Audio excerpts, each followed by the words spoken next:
Olá pessoal, sejam todos muito bem-vindos à nossa aula de hoje, iniciando aqui então o nosso quarto módulo do nosso curso abençoado.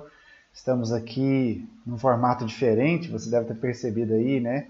Sua tela está meio diferente do que você está acostumado a ver da gravação dos outros módulos que nós fizemos no curso presencial. Com a situação da pandemia, nós migramos as nossas aulas para o modo remoto, modo virtual, né? Porém, as aulas com a turma, eu tive alguns problemas de adaptar o meu sistema de gravação aqui e não ficaram legais. Nessa adaptação, eu precisei fazer alguns ajustes e por isso eu não consegui manter a aula com a turma aqui para apresentar para vocês. Por isso eu vou gravar dessa forma, só eu e você aqui no vídeo, né? Nesta aula e na próxima aula a gente vai fazer a aula desta forma, porém da terceira aula deste módulo em diante vocês vão perceber que a turma estará presente na gravação aqui da aula virtual, tá certo? Só para vocês entenderem por que mudou o formato, mas é o mesmo curso, é a continuação do nosso conteúdo que vocês já estão acostumados a acompanhar aí.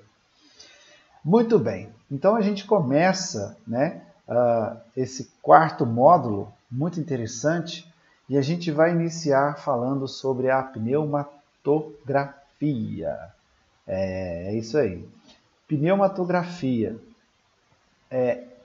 O que significa isso? Bom, no terceiro módulo, a gente viu um nome parecido com esse, né? A gente estudando a psicofonia, né? Vulgarmente chamada de incorporação, e a gente entendeu que não é o correto falar esse termo, né? Não existe incorporação. E a gente estudou no finalzinho do módulo 3 com relação à pneumatofonia, que é a voz dos espíritos, lembra? Quando o som da voz, de alguma forma, se materializa e é possível que todas as pessoas, independente de serem médios audientes ou não, conseguem ouvir. Se tivermos aqui uma reunião de 10 pessoas, todos na mesma sala, e o fenômeno acontecer, todos ouvirão, independente da sua mediunidade. E agora aqui a gente vai entender o processo da pneumatografia. Percebam que o nome é parecido, né? Pneumatofonia, pneumatografia. Só o final ali, que é um pouco diferente. Então, você pode perceber o seguinte. O início da palavra pneuma vem do grego, né? Mesmo significado, sopro, espírito, ar, né? Algo que não se vê, é um espírito, é um sopro. Grafia, né? Escrever. Fonia, voz, né? E grafia, escrita. Então, a gente pode chamar, Kardec chama esse fenômeno de escrita direta. É uma forma mais fácil de entendimento do termo, né? O fenômeno da escrita direta. E ele nos traz essa explicação. Vamos ver primeiro o que Kardec nos traz, e aí eu vou comentar com vocês aqui. É aquela que se produz espontaneamente, sem o concurso, quer da mão do médium, quer do lápis. Basta pegar uma folha de papel branco e depositá-la em alguma parte. Se houver condições convenientes, ao cabo de um tempo mais ou menos longo, encontram-se sobre o papel caracteres traçados, sinais diversos, palavras, frases e mesmo discursos. Olha aí que interessante. Ou seja, a mensagem em texto aparece diretamente sobre o papel. E aí?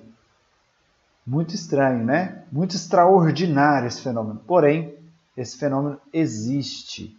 Existe, e eu vou te mostrar aqui um caso que aconteceu muito famoso de escrita direta e vou te citar alguns exemplos. Bom, então vamos entender isso.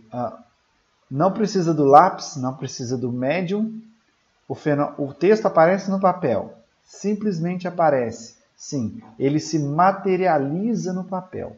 Tá? Ele aparece ali, como ele diz, pode ser um sinal, um símbolo, uma palavra, o que o espírito quiser trazer. Lembre-se, esse fenômeno é um fenômeno físico, tá? Mas antes de falar do fenômeno físico, como que esse texto aparece aí no papel? Como que acontece o processo? Geralmente com uma substância acinzentada, tipo chumbo, né? Sabe o grafite do lápis, aquela cor acinzentada? Seria algo parecido, porém um pouco mais forte, mais escuro um pouco, certo? Pode ser como um lápis vermelho ou como tinta comum. Essa tinta gráfica, sabe? Quando você tem um panfleto que é impresso em gráfica, a tinta de gráfica, que é chamada aí, é isso que ele quis dizer com tinta comum, tá? Então, o texto aparece desta forma. No princípio, quando começou esse trabalho com os médiuns, né, e esse fenômeno acontecia, acreditava-se que tinha que deixar o lápis perto do papel, como se fosse assim, tá aí, ó, o recado para os espíritos, né? Tá aí, ó, o papel tá aí, o lápis tá aí, pode escrever. Mas não é bem assim, não é necessário. Você não precisa deixar lápis nenhum, basta deixar o papel. E o texto vai se materializar no papel, tá? Não é necessário, então, deixar nada ali para o espírito escrever, digamos assim. É um processo de materialização, a gente vai ver isso daqui a pouco. Fenômeno físico, como eu disse agora há pouco, né? A gente estudou sobre os fenômenos físicos e os fenômenos intelectuais. Nesse caso, é um fenômeno físico, porque o texto se materializa no papel, sem intervenção direta do médium, ou seja, o médium não pegou na caneta para escrever, não mexeu no papel, aconteceu, apareceu ali. E existem vários relatos na história da pneumatografia, certo? A gente pode ver um dos relatos que o que eu vou citar aqui não é pneumatografia, porém algumas pessoas e alguns estudiosos do espiritismo sugerem que pode ter sido, que é o caso dos 10 mandamentos, que a gente já estudou aqui também no módulo anterior. Os 10 mandamentos, algumas pessoas sugerem que pode ter sido, e a gente até comentou na aula, no dia que a gente estava estudando sobre os 10 mandamentos, lá na questão da psicofonia e tal. A gente até comentou que poderia ser uma psicografia ou uma pneumatografia, ou seja, escrita direta. Porém, se a gente for lá no Êxodo 34, na Bíblia, nos versículos 27 e 28, ele diz o seguinte: Disse o Senhor a Moisés: escreva estas palavras. E Moisés escreveu nas tábuas da aliança. Então foi isso que aconteceu, o que está escrito na Bíblia, né? Disse o Senhor, Moisés, escreva essas palavras. Né? E Chico, num programa de TV, né, vocês já devem ter ouvido falar numa entrevista famosa que Chico deu, no programa Pinga Fogo, ele disse a seguinte frase: Moisés psicografou as tábuas da lei. Chico trouxe isso para nós, provavelmente ele ouviu isso ou de Emmanuel ou da espiritualidade. Então, o fenômeno dos 10 mandamentos não foi pneumatografia, foi uma psicografia. Aí, se ela foi de uma forma intuitiva, se ela foi de uma forma mecânica, enfim, isso aí não dá para a gente entrar nesse mérito tão específico, mas que a gente tem na Bíblia e tem o Chico confirmando que os 10 mandamentos foi um caso de psicografia. E a gente vai falar sobre isso nesse módulo, tá? A gente vai entrar na próxima aula, a gente vai entrar especificamente sobre a questão da psicografia. Muito bem. Falando em Bíblia, falando em relatos, fatos que aconteceram, a gente tem aí um fenômeno muito conhecido, muito clássico, né, e indiscutível, que está no capítulo 5 do livro de Daniel, na Bíblia, o festim de Baltazar. Não sei se você já ouviu falar sobre este fenômeno, não sei se você já leu na Bíblia sobre este fenômeno, e eu trago aqui que ele é um caso característico e específico sobre a pneumatografia. Vamos a ele, então, né? Só para contextualizar, o que acontece? Baltazar era um rei, tá? Ele era um rei, filho de Nabucodonosor, que foi um rei anterior a ele, e que foi destituído do reino, né? Baltazar, como seu filho, herdou o trono e ele então resolveu dar uma festa, tá? Ele deu uma festa de muita pompa para os nobres da época, né? E convidou vários nobres, se eu não me engano, 100 nobres ou mais, né? E uma festa com muita pompa, com muita comida, com muito vinho. Tanto é que ele mandou trazer nesta festa o vinho em jarros de ouro, né? O pessoal ostentava bastante naquela época, né? E quando chegou o vinho nesses jarros de ouro, ele convidou todos a louvar os deuses que eles acreditavam, né? Os deuses do ouro, da prata, do bronze, do ferro, madeira e pedra. E ali então eles começaram a beber o vinho para comemorar e louvar esses deuses. E eis que naquele momento surge um fenômeno extraordinário até então. Vamos a ele. Capítulo 5 do livro de Daniel, versículos 5 e 6. Ora, nesse momento, eis que surgiram dedos de mão humana a escrever, defronte ao candelabro no revestimento da parede do palácio real. O rei, à vista dessa mão que escrevia, mudou de cor. Pensamentos tétricos assaltaram-no. Os músculos de seus rins relaxaram-se e seus joelhos entrechocaram-se. É até um pouco engraçado, né? A forma que a Bíblia traz. Você imagina, eles estavam reunidos, centenas de pessoas, comemorando e louvando aos seus deuses, tomando vinho servidos em jarros de ouro, e de repente, numa parede próximo a eles, aparece uma mão que começa a cravar alguns símbolos na parede. Agora você imagina a situação, todo mundo assistindo, uma mão cravando símbolos sobre a parede. Reação do rei, mudou de cor. Pensamentos tétricos assaltaram-no. E os músculos de seus rins relaxaram, e seus joelhos entrechocaram-se. Ou seja, ele começou a tremer as pernas, pessoal. E ele não conseguiu segurar e acabou fazendo xixi. Né? Olha a situação que se deu para o rei. Bem, ou seja, o rei ficou desesperado, assim como todos os convidados ficaram desesperados. Só que os símbolos que foram cravados na parede, na frente de todos ali, eram símbolos que ninguém conseguia descrever, não conseguia traduzir, não conseguia entender. E ele então mandou chamar vários sábios, né? Várias pessoas que se diziam conhecedores, inteligentes, sábios da época, para que pudessem fazer a tradução desses símbolos. E chamaram pessoas próximas ao rei, pessoas de confiança, e ninguém conseguiu decifrar aqueles símbolos.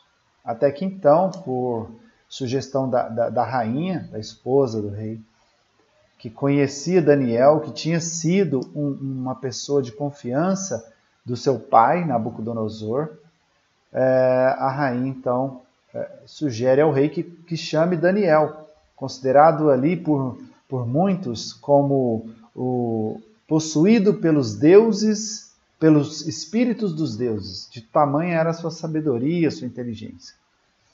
Então Daniel, e é claro que o rei estava prometendo ali várias recompensas para aquele que conseguisse decifrar o que estava escrito, né? Então ele oferecia um cargo ali na sua gestão, na sua governadoria, né? Oferecia, claro, bens materiais, riquezas. E Daniel, então, atendeu ao chamado do rei. E Daniel, então, decifrou os símbolos que estavam cravados na parede. E é o que a gente vai ver agora, a resposta que Daniel traz para o rei Baltazar, né? O texto aqui escrito se lê Mené, Tekel e Perez. Seriam 3 palavras. Isso está nos versículos 25 a 28 e 30 do capítulo 5 do livro de Daniel, né? Mené, Tekel e Perez. Eis o significado dessas palavras. Mené, Deus contou os anos de teu reinado e nele põe um fim. O significado desse termo é isso. Vocês me perdoem se eu não estiver fazendo uma pronúncia correta, tá? São palavras de outras línguas, né, daquela época, e que pode ser que eu esteja pronunciando de uma forma errônea, porém, para trazer para vocês aqui o que significou aquilo, né? Até aqui a gente está entendendo ali que é um processo clássico de pneumatografia, né? Então, continuando. Mené, Deus contou os anos de teu reinado e nele põe um fim. Tekel, foste pesado na balança e considerado leve demais. Perez, teu reino vai ser dividido e entregue aos medos e persas. Nesta mesma noite, Baltazar, o rei dos caldeus, foi morto. Muito bem. O que ele quis dizer com isso? Era meio que uma profecia, né? Aquele fenômeno de pneumatografia aconteceu trazendo uma profecia. A primeira, dizendo que os seus dias como rei estariam contados, estaria próximo do fim, muito próximo. Tekel é como se ele tivesse sido julgado, certo? Fosse pesado na balança e considerado leve demais, ou seja, ele foi julgado e foi considerado que ele não era um rei à altura, né, do seu povo, do seu reinado. Então ele foi julgado. E Perez, depois do teu fim, o teu reino será dividido e entregue aos medos e aos persas. E na mesma noite que ele ouviu, né, a revelação de Daniel, ele foi morto. O rei dos caldeus foi morto.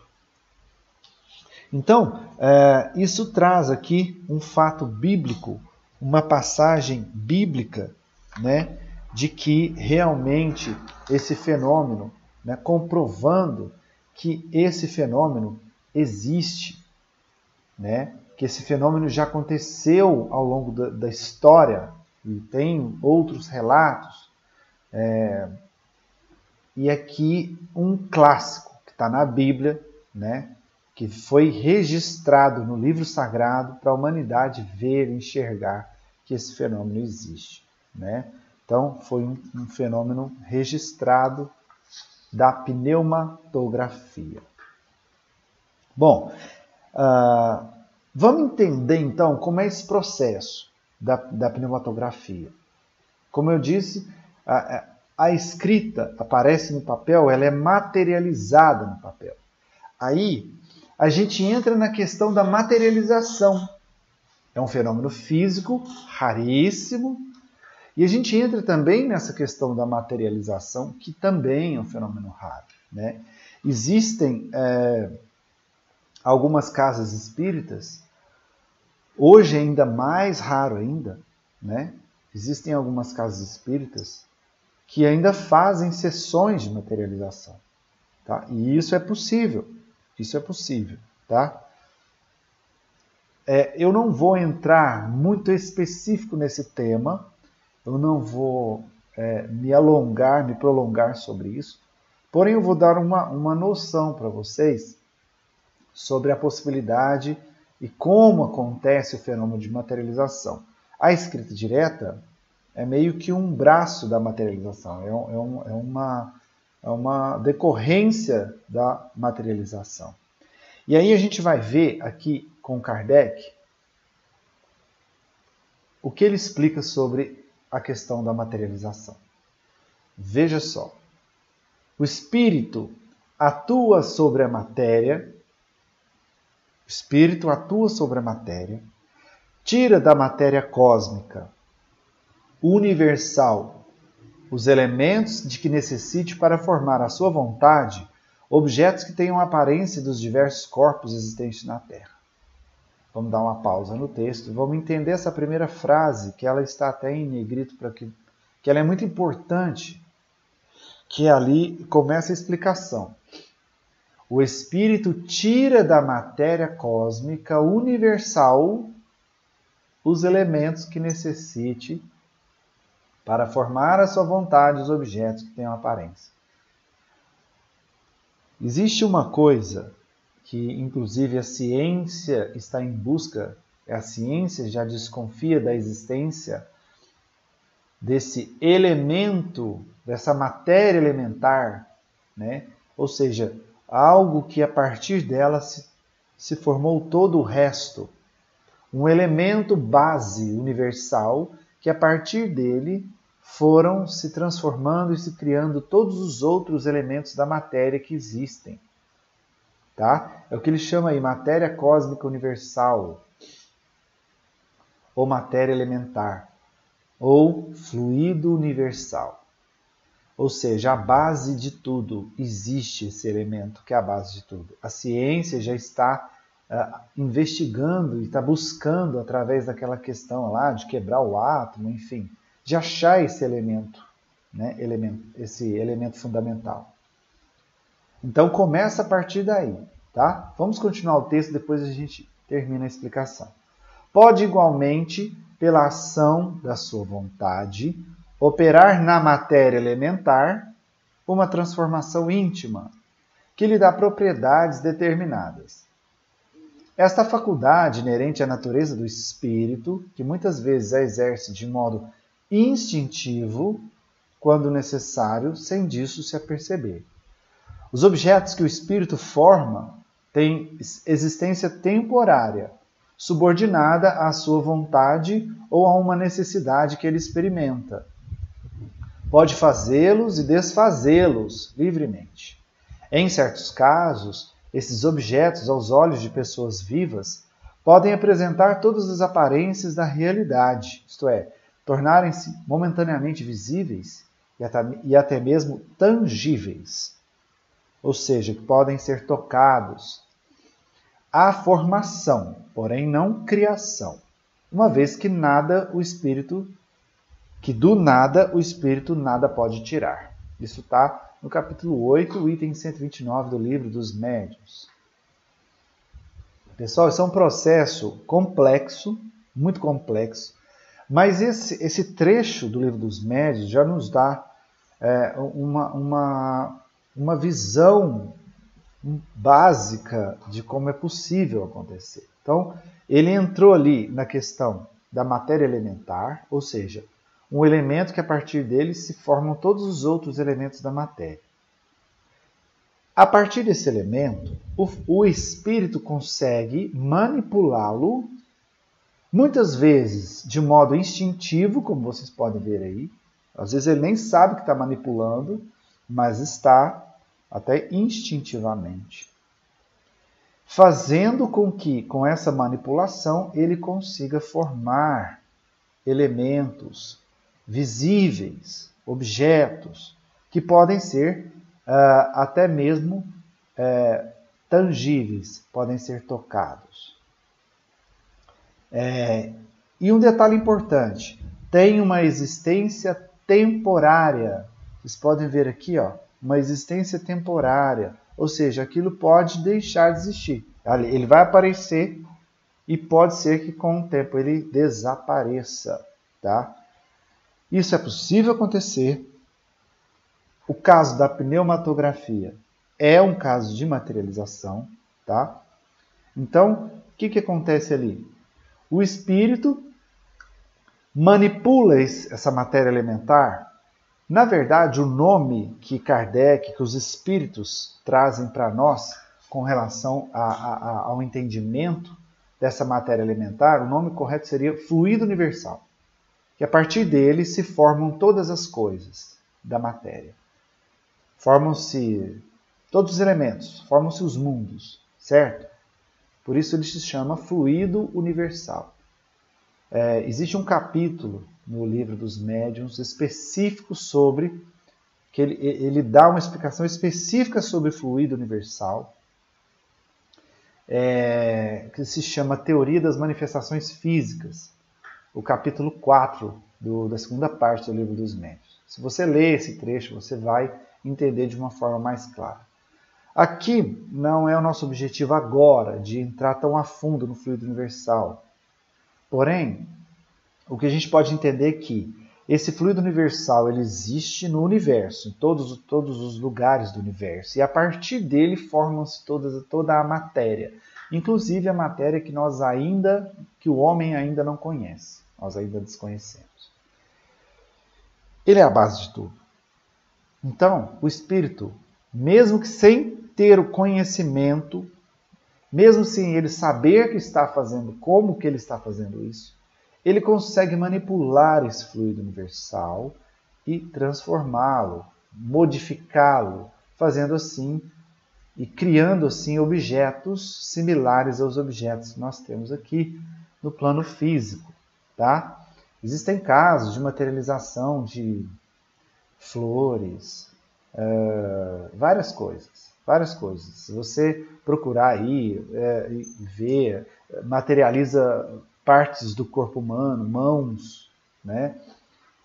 Tem várias coisas. A gente vai já adentrar nesse assunto.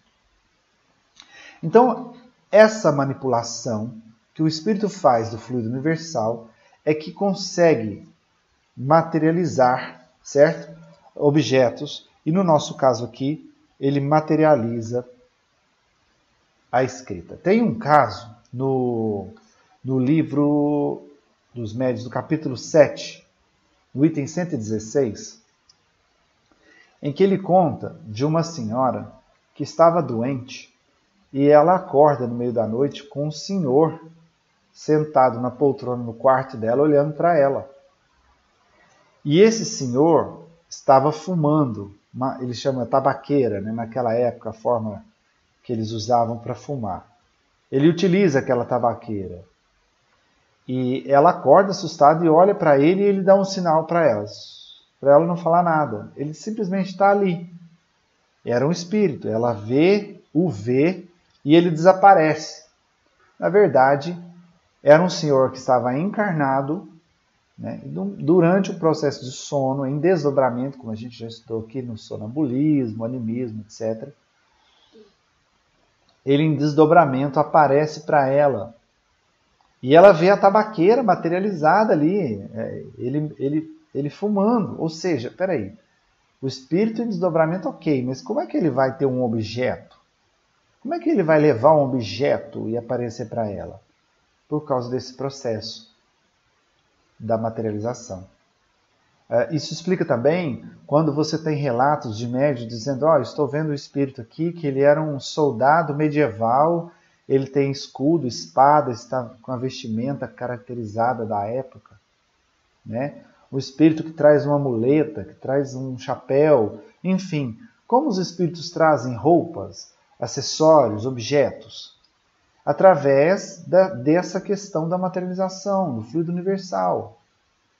Isso explica tudo isso. Então, se você ler, depois eu vou passar uma atividade para vocês, uma leitura, e você vai poder identificar isso de uma forma bem...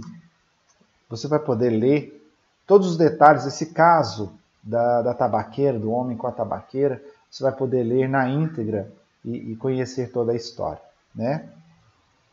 E outra coisa que é importante a gente falar aqui. Viu que ele se remete nessa parte, no meio aqui, ó. O Espírito forma. Os objetos que o Espírito forma têm existência temporária subordinada à sua vontade. À sua vontade. Ou seja, é o poder da vontade do Espírito que faz as coisas acontecerem, né? E aí, ainda no livro dos Médiuns, nesse mesmo capítulo, logo mais à frente, no item 131, a gente tem essa explicação. Perdão.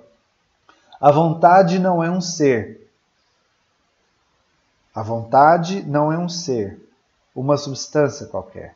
Não é uma propriedade da mais etérea matéria. A vontade é um atributo essencial do espírito, quer dizer, do ser pensante.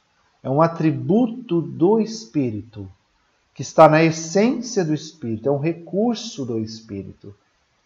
Com a ajuda dessa alavanca, ele age sobre a matéria elementar, ou fluido universal, e por uma ação consecutiva, reage seus compostos, cujas propriedades íntimas podem assim ser transformadas.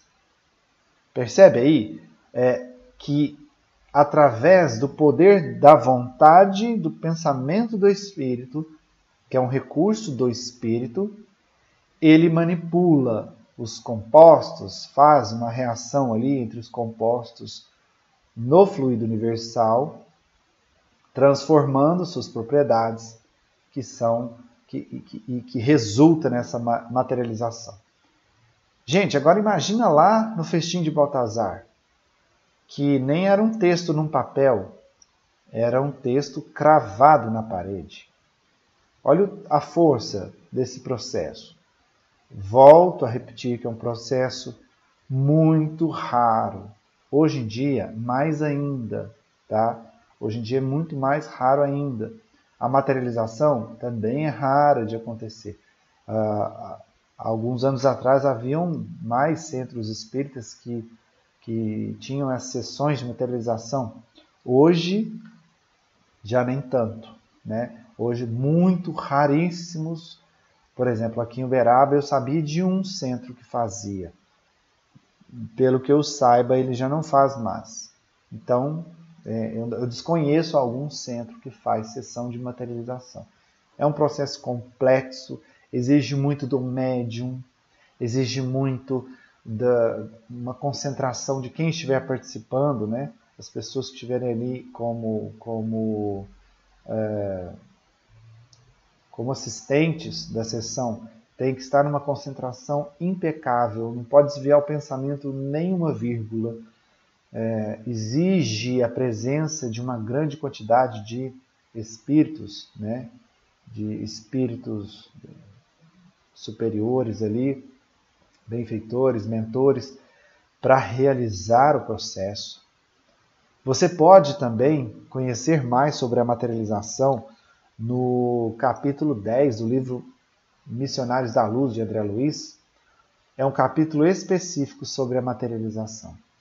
Ali você vai ter uma noção clara e completa sobre esse processo, o quanto é delicado, o quanto é complicado de fazer. E a gente vê ali, eles chegam a materializar uma garganta, um aparelho fonador, né, um aparelho vocal, é materializado para que os espíritos ali na sessão pudessem conversar com os participantes da sessão ali encarnados. É maravilhoso. É maravilhoso. Então, se você quer entender um pouco mais sobre materialização, leia no capítulo 10 do livro Missionários da Luz. Você vai ver ele falando especificamente sobre isso. E por que a gente está falando aqui de materialização, né? Porque tem a ver com a pneumatografia. O texto que aparece na folha, como eu já disse aqui várias vezes, é um tipo de materialização daquela escrita. Por isso não precisa do lápis, não precisa deixar um lápis ali para o espírito escrever, porque não vai ser um fenômeno físico de transporte, ou seja, Ele não vai pegar o lápis ou a caneta e escrever. É materialização que acontece, certo? Bom, é isso.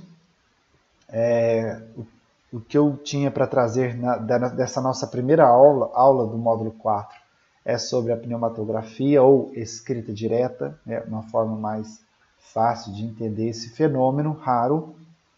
Então eu vou deixar aqui para vocês uma atividade, que são essas leituras que eu comentei aqui, tá? Você vai ler sobre o processo lá da tabaqueira, você vai ler a explicação do Espírito São Luís sobre esse processo no livro dos médiuns, nesses capítulos, no capítulo 7, no item 116 e 117, você vai ler o fenômeno.